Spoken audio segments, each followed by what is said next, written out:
and I'll appear. If you call 3 times but I don't come, you'll know I'm too busy, and won't be able to answer your summons." As soon as the sky grew light, she entered a crevice in the north wall and vanished. The next day, the May girl arrived.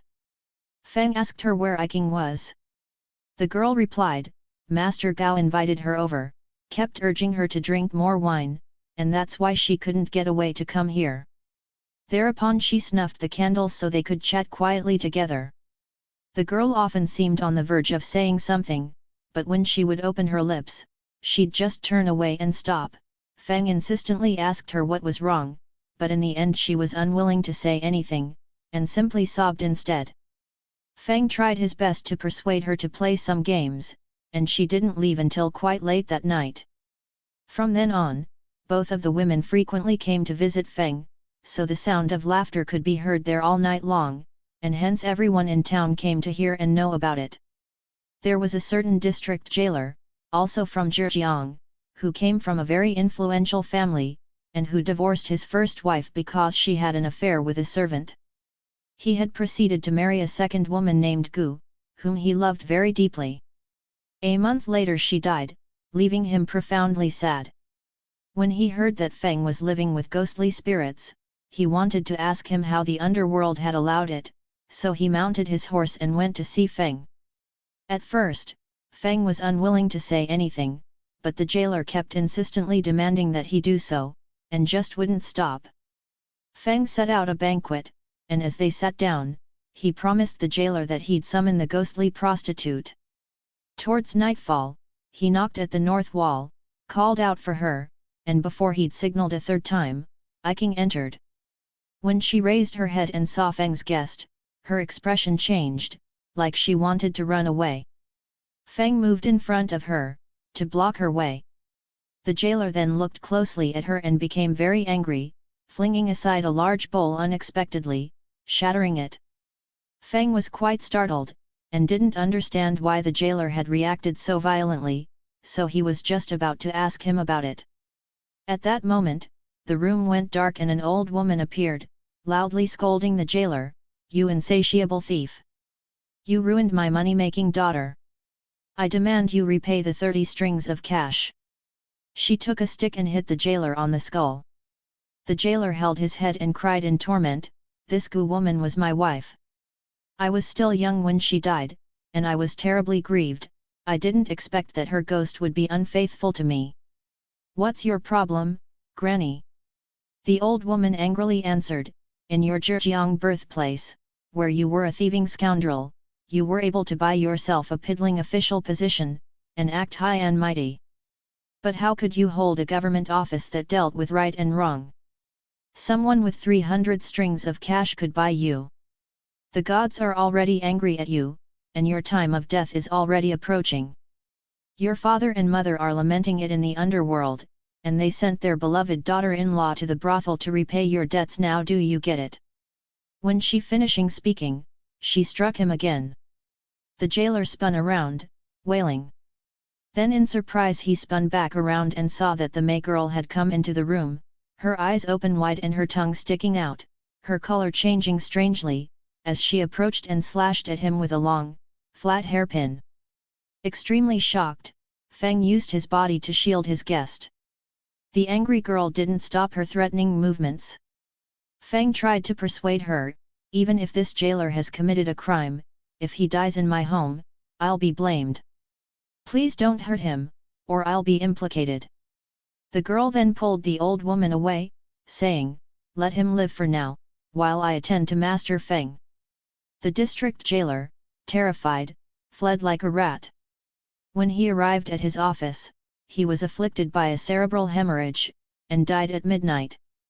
The next night, the May girl let loose a laugh and exclaimed, "Hooray! The evil influence is gone." "What are you talking about?" asked Feng. The girl explained, "In the past, this was the treacherous jailer who falsely accused me of colluding with the thief. I'd withheld my resentment for a long time already, often wanting to request you to help exonerate me of the charge. I felt I hadn't performed any moral deeds that deserved your kindness, and that's why I was always just about to say something,